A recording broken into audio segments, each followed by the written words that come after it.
প্রাথমিকে শিক্ষার্থীদের mid day মিলের খাবারের মানে কোনো ধরনের অনিয়ম করলে কঠোর ব্যবস্থা নেওয়া হবে। প্রমাণ পেলে সরবরাহকারী প্রতিষ্ঠানের কাজ বাতিল করা হবে বলে জানিয়েছেন প্রাথমিক ও গণশিক্ষা প্রতিমন্ত্রী ববি হাজ্জাজ। সকালে এক মত বিনিময় অনুষ্ঠানে তিনি এ হুঁশিয়ারি দেন। এ সময় খাদ্যের গুণগত মান ঠিক রাখতে প্রতিটি প্রতিষ্ঠানকে বিশেষজ্ঞ নিয়োগ দেওয়ার তাগিদ দেন তিনি। ঝরে পড়া রোধে প্রাথমিক শিক্ষার্থীদের মিড ডে মিল দেওয়ার সিদ্ধান্ত নেয় সরকার। এরই অংশ হিসেবে পাইলটিং আকারে ১৫১টি উপজেলার প্রাথমিক বিদ্যালয়ের শিক্ষার্থীদের বনরুটি, সিদ্ধ ডিম, কলা, দুধ ও বিস্কুট সরবরাহ করা হচ্ছে।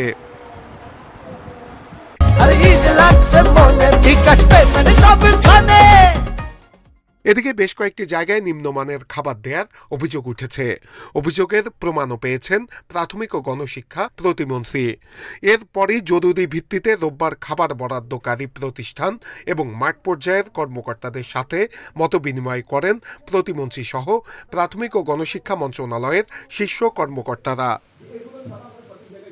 মতবিনিময় সভায় শিশুদের জন্য নির্ধারিত পুষ্টিকর খাবারের মান ঠিক রাখা ও সরবরাহে কোনো ধরনের অনিয়ম হলে কঠোর ব্যবস্থা নেয়ার হুঁশিয়ারি দেন প্রতিমন্ত্রী।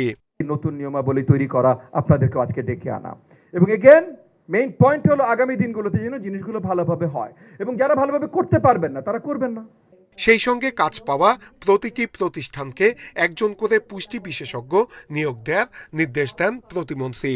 যে ইনস্ট্রাকশনগুলো দিবে এগুলো পুঙ্খানুপুঙ্খভাবে ফলো করতে হবে।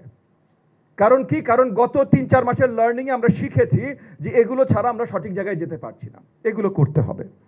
খাদ্য কোথা থেকে আসছে, কিভাবে প্রক্রিয়াজাত হচ্ছে এবং কার মাধ্যমে বিদ্যালয়ে পৌঁছাচ্ছে তার পূর্ণাঙ্গ তথ্য মাঠ পর্যায়ের কর্মকর্তাদের কাছে থাকতে হবে।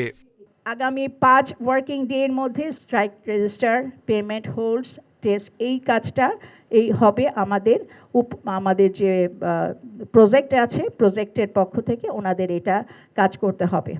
এখনকার সমস্যাগুলো চিহ্নিত ও সমাধান করে দ্রুততম সময়ের মধ্যে দেশের সব বিদ্যালয়ে মিড ডে মিল চালু করা হচ্ছে।